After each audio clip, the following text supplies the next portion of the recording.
Previously on Pax Americana. The government announced earlier this week that the Navy's research laboratory located in California has made a significant breakthrough in propulsion and reactor technology. The new ion drives are quoted by our sources as being 25% more powerful than previous gas core drive designs, and their use is likely to be seen on first warships sometime later this decade. Terra Nova has begun its thawing process and is estimated to take decades. This process will turn the world from an icy planet to a warm and welcoming one. Some scientists have addressed concern by this method of terraforming as they are unsure how the native fauna will survive such a large transformation. Next up on Pax Americana. The colony of Yorktown was established on Aquarius Prime in the system of 109 Aquarii earlier this year. The latest colony to be established that holds great promise with plans for terraforming to begin thanks to its very habitable existing conditions. And just a nudge will bring into a paradise for humanity. Hello and welcome back, ladies and gentlemen, to the next episode of Raw for X Pax Americana.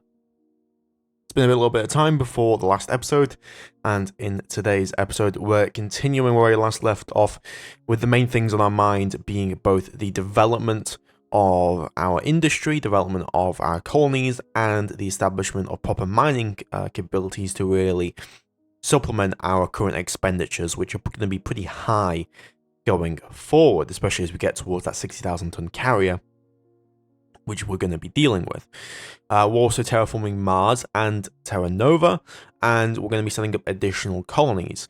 We're actually doing pretty well in terms of colonial growth elsewhere. We have about 30 million people now living in extrasolar conditions, which is pretty awesome. And we're in the point where we're in a very stable, I would say, period of humanity, right? So we have extrasolar colonies, we have defenses in these colonies. Yes, we are dealing with an alien threat, but we're able to deal with that alien threat relatively easily. What we're really trying to do is build up to an ambition of a navy that will be capable of beating the precursors and beating the things that we see. But as we do day-to-day runnings of an empire or of a state, we have to set up checkpoints, we have to set up patrols, we have to set up mining capabilities. At the end of the day, logistics will win wars, not tactical battles. If we run out of missiles, if we run out of maintenance supplies, if we run out of fuel, it doesn't matter if our ship is 70, 80,000 tons and can fire, 18-inch shells, a million yards away, if we can't even supply it with those shells or with that fuel.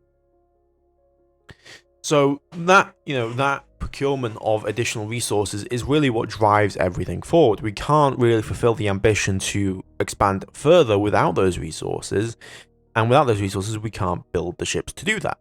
And so it's a bit of a self-fulfilling prophecy, right? And so we're now at a point where we have 7 carriers total. This gives us pretty decent capability overall, and we're getting to the point where we have ion drive technology and we're researching ion drives. And I think once we start building out our ion drive capable warships, we can then look to attacking the precursors. The issues we're going to come up against with the precursors we found is they have 64 warships. About half of them are above 10,000 tons, and some of them are 30,000 tons. This means that the level of ordnance needed to destroy these ships is going to be significantly higher than you would think. Because, yes, we may be able to fire waves and waves and waves of missiles, but we are going to very quickly run out of missile capability very, very soon. Because that is our main offensive weapon, and the enemy and our current missiles only do 4 damage per. And so what we'll eventually have to develop is better missiles, and that's what we'll get to, I think, in the next episode. But for now, we're not going to do that. So I'm moving all my mines around, and we're establishing more mining capability on colonies and whatnot. We've got Freight Fleet 8. We are going to keep expanding our freighter fleets because we need them to be able to ship resources over. As you can see here, these asteroids actually have a ton of resources, and if we can start mining on them in industrial capable quantities, it'll be really, really, really big for us.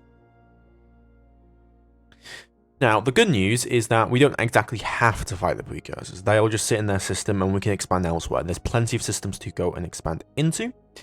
However, Bernard Star is close to Sol, so actually securing that would be a big deal for us.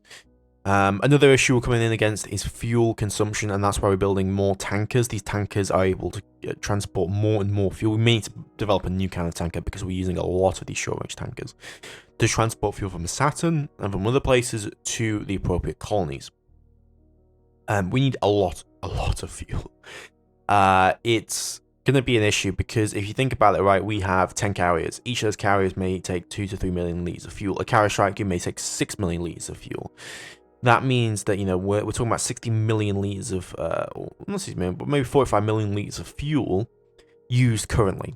And then we want to talk about expanding the Navy to have 60,000 ton carriers, and those 60,000 ton carriers are going to take 8 million litres of fuel on their own. So now we're talking about 12 to 15 million litres of fuel per carrier strike group. That amount of fuel consumption is not sustainable when you also have to factor in that we're using fuel from our logistics ships, from our patrol ships. You know, it's a constant use by use basis, and this fuel consumption is kind of a real driving factor forward. Now, the good news is we've been blessed with lots of gas giants capable of having fuel harvested from them. However, this is going to take time, and we need to increase our harvester capability. We can also increase fuel production capability as well through research, and that will improve the situation.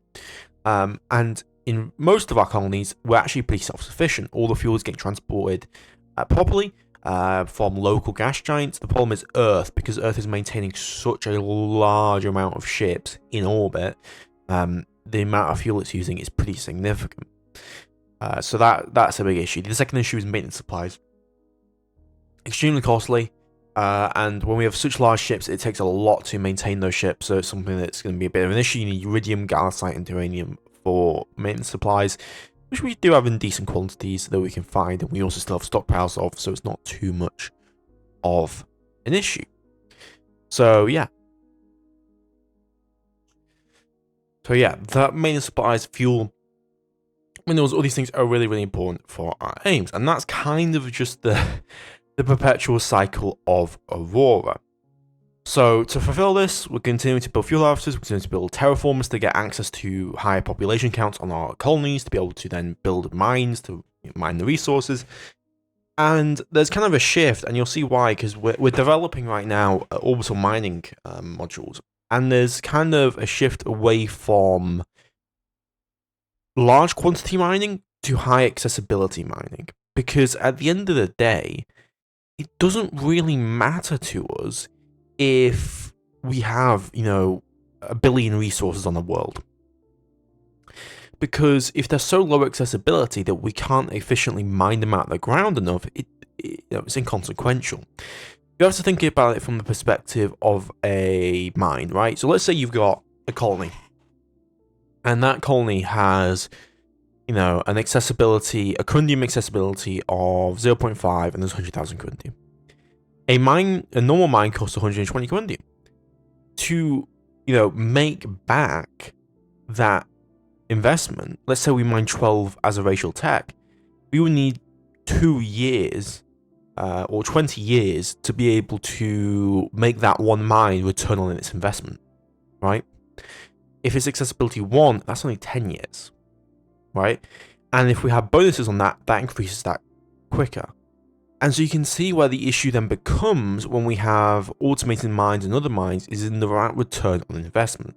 Now, of course, you're not always just mining corundium, you're mining other resources. One mine may mine 5 different resources at once, and that means they mine 50 tons a year of resources. However, it gives you that kind of efficiency capability, because right now we don't have the corundium to afford to build more automated mines.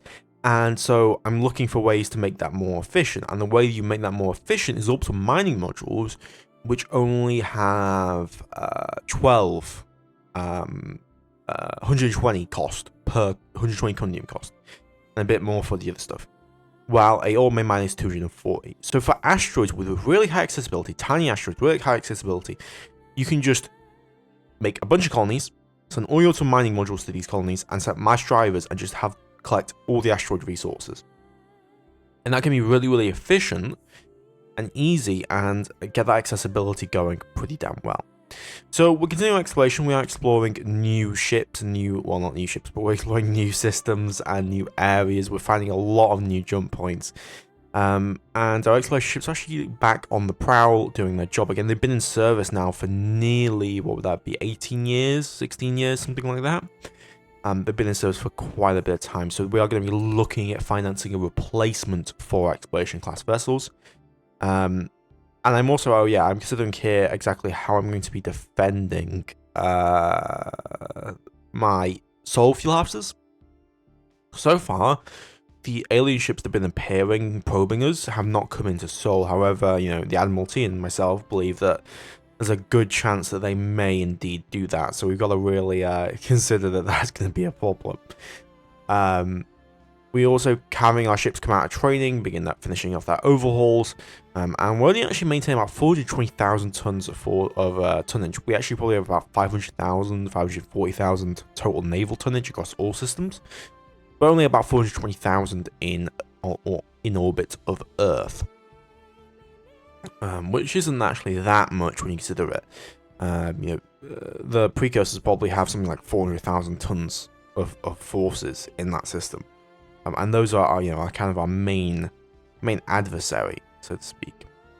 So we are moving over construction vessels, and their purpose is going to be to stabilize jump points and ensure that we have further expansion avenues. I want to expand up to the north cardinally, so that means to EV Lacerte and New Scripturas. Those both have really good resource capabilities up there, so we want to be expanding in that direction.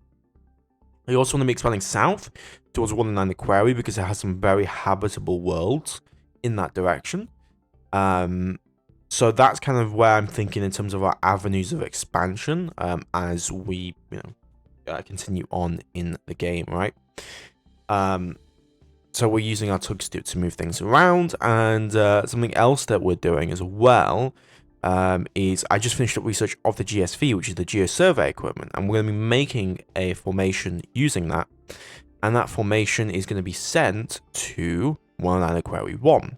Now, 109 Aquarii 1 is a Venusian-style world, and it has extremely high mineral counts, but it's got this excellent survey capability. I'm like, it's close to Earth, got some habitable planets nearby, and if we can get a really good roll on this planet, that could be massive. Excuse me. It could be massive for our colonization, right? For our colonial industry, which would be really big for us.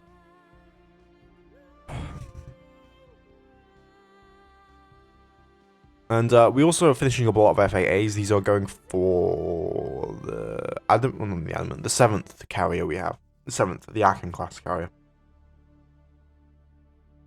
And I mean, it's pretty damn good for us. The problem is though, is with the FAAs, we are going to be retiring them.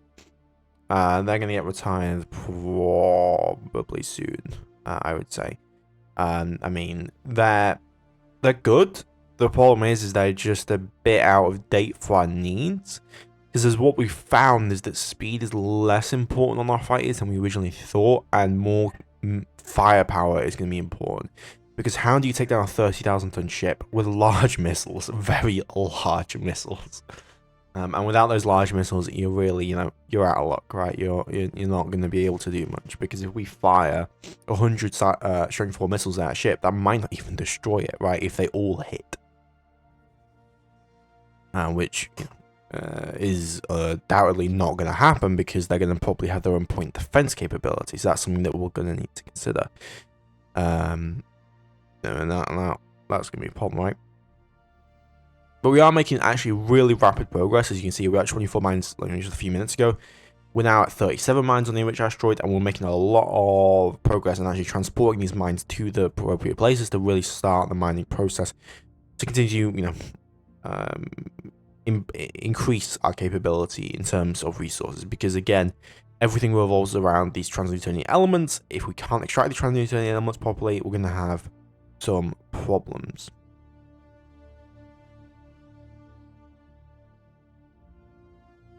$160 mines.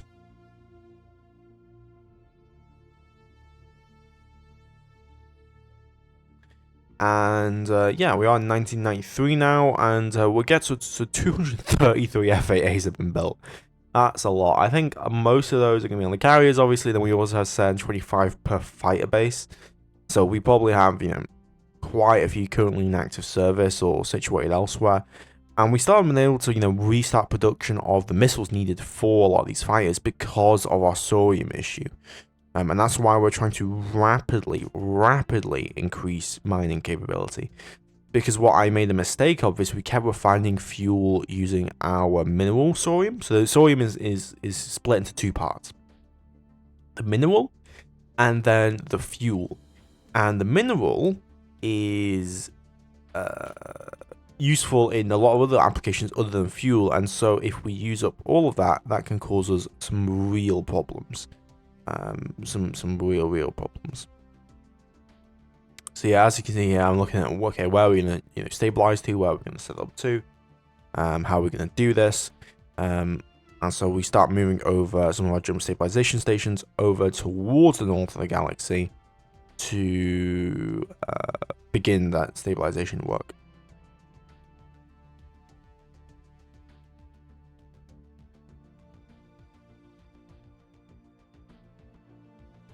Two more Aberdeen class fighter vessels completed up. The Osaka and the York, so those are freighted number 20 and 21. They're going to be very useful again in transporting additional supplies elsewhere.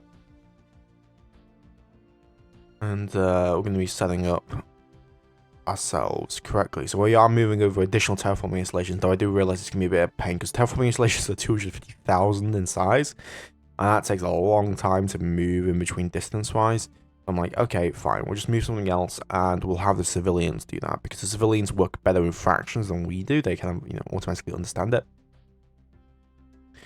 And so there's World Island Quarry. That's the system that we really care about, and that's where we're going to be sending our next colony to World Island Quarry. That's going to be set up for our newest colony, and I'm going to send the Guernsey. Was it colonization group 1? No, we're waiting on something to return for the additional colony people to be sent over. Oh yeah, we are going to send the Guernsey and some infrastructure, so that is going to be sending those colonists, and we're going to be colonizing that planet because of, again, One Island Quarry 1, which is that Venusian style world that could have a lot of resources on it that we really need. So that's going to be a priority for us. And in terms of research, we're actually coming along pretty well with everything. We have about 75 labs? Yeah, something like that. Keep in mind, we're at 25% research rates. That means it's more like we have, 20 labs. If we were playing a real game, right? Not a real game, but a full research rate game. If we're playing a full research rate game, we would have, that'd be the equivalent of 20 research laboratories, which is pretty nuts when you really think about it. But I like this because it really slows down the generations of ships. How much it took for us to get to Ion Era, right? And how much it will take to get to Magneto and all these different eras, and how that will really impact the generations of warships. Because we'll need to have these warships in service for 20 years, 25 years, and not in service for 5 or 4 years or 3 years, like we would with a 100% research rate. Because with 100, you can pretty much just be developing new ships the entire game constantly, and that's always a bit of a pain for me.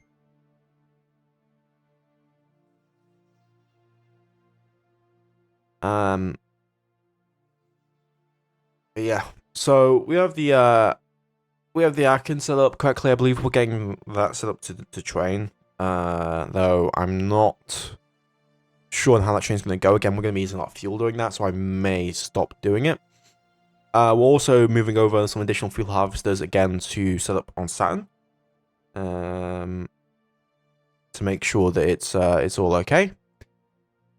Because again, we need to really start bringing in that additional fuel, like really hard.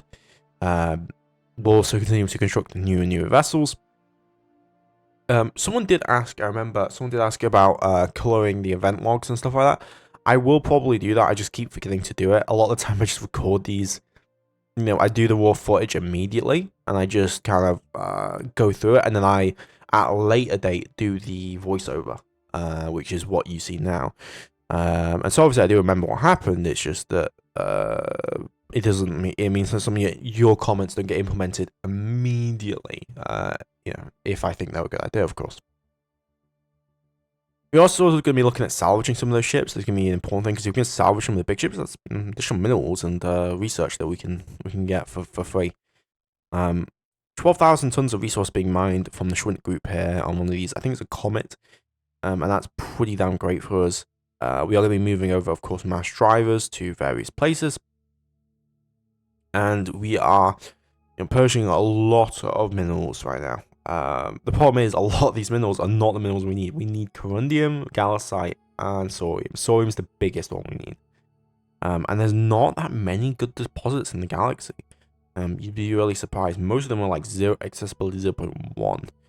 The deposit we have found on the asteroid is like the big main one, and there's not that many resources on it. But we're gonna need it, at least for now.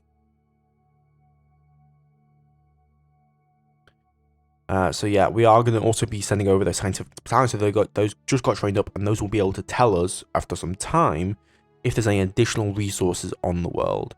So we're going to be shipping those over as quickly as possible, ideally. I'm also shipping over the Columbus to go, because we don't have anything there yet. I know the chances of alien ships coming into that system. I'm going to dispatch that and have it sent to ensure that if anything does come up, we'll be able to defend any ship in the system.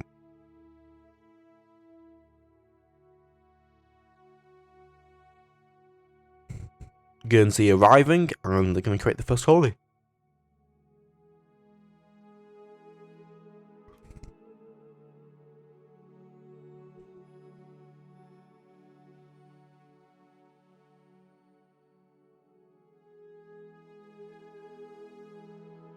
We're also discovering a lot of new jump points, and we also complete the final FAA. I don't think we're going to build any more of those.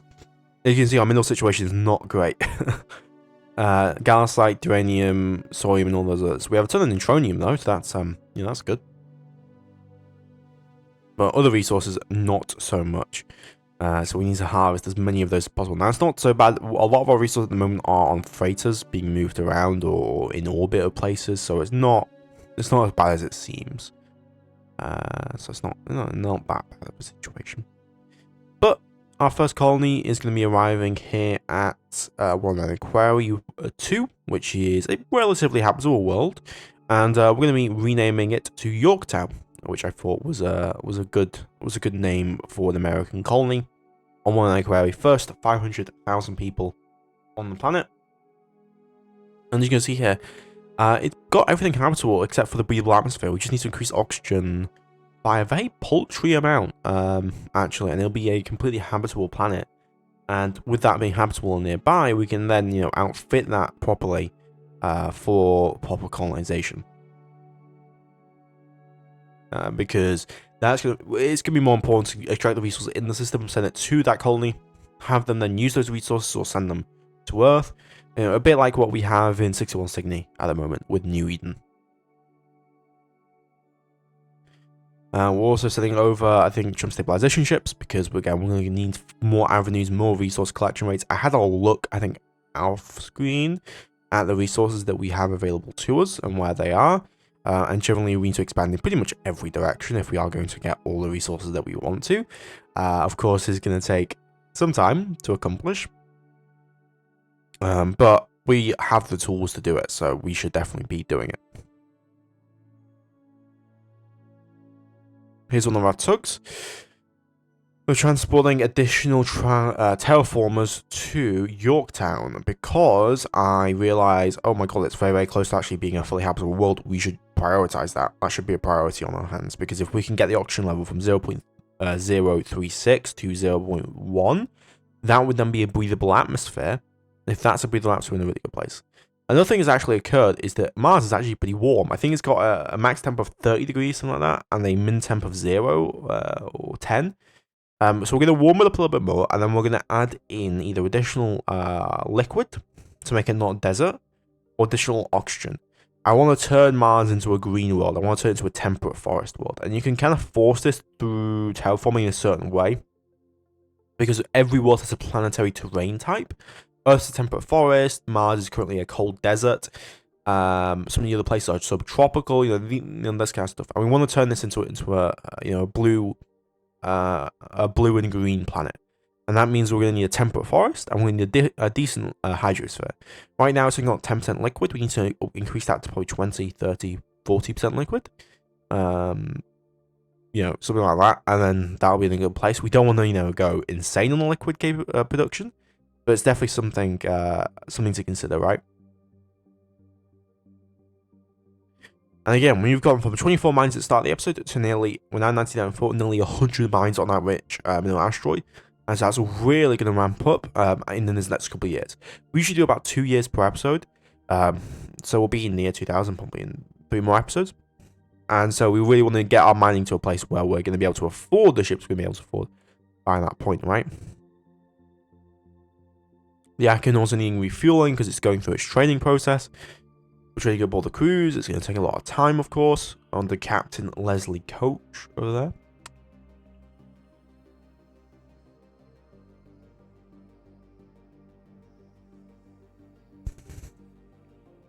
It wasn't 5,000 people, 50,000 people, but we have now 200,000 people on Yorktown colony. I think civilians are starting to move over additional colonists, and we're also moving over our additional colonists as well. So Yorktown is slowly growing, of course. And we're actually mining a lot of resources elsewhere, and then I'm actually considering moving additional automated mines to areas.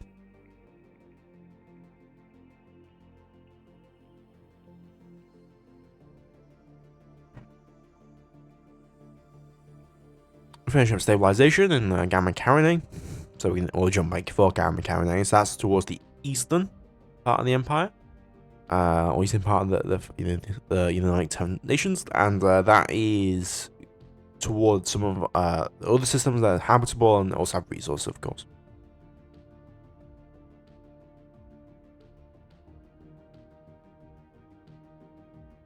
And we are building more terraformers as well, of course. Troop finished moving over those scientific battalions. So that's for the geosurvey, very good. And they're going to take a time approximate to the amount of survey points for the planet itself from orbit, the orbital survey points. So we're going to probably be waiting, a year or half a year or so before we get any actual data, or not data, but information if there's any additional resources. But excellent, I expect there to be, which will be really nice to exploit, if there is, of course.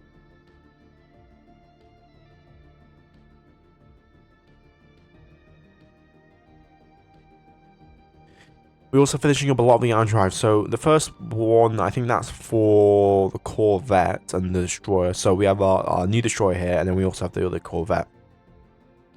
And we have to I want to get these out. I want to get these into service as quickly as possible, ideally. Yeah, as quickly as possible, if possible. Because we're going to need them. We are in a real rough state at the moment in terms of naval capability, because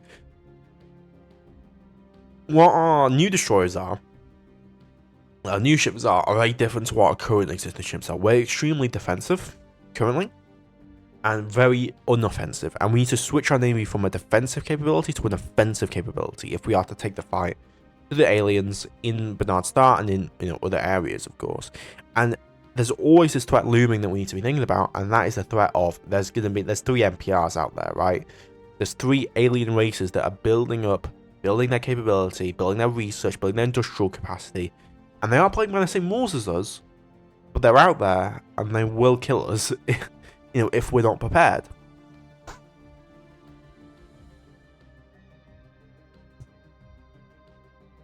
So we are surveying one an query here, and Mars is actually getting quite warm. It'd be quite nice to live on, actually, besides the fact you can't breathe the atmosphere, and there's carbon dioxide, too much, and, it's a desert. But once we get some of the other issues sorted out, we'll be in an okay place.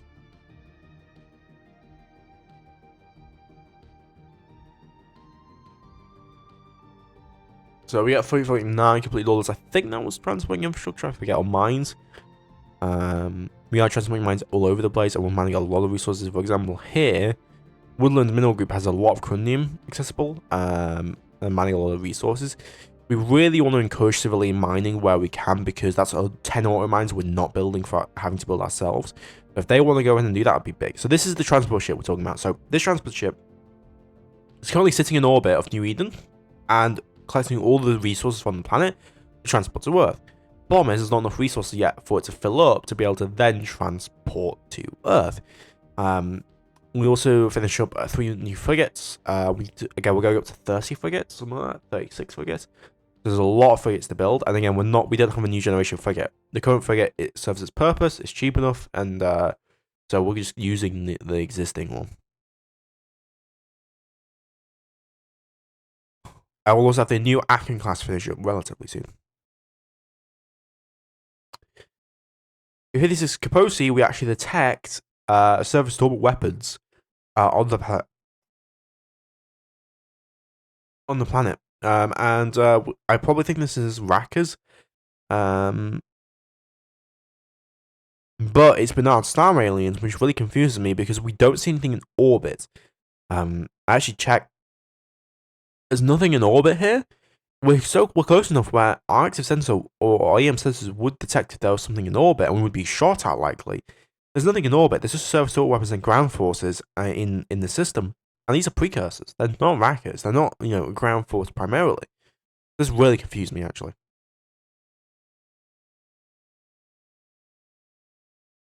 And so the Lake area goes to investigate, and I decide it's not worth the trouble, and we leave.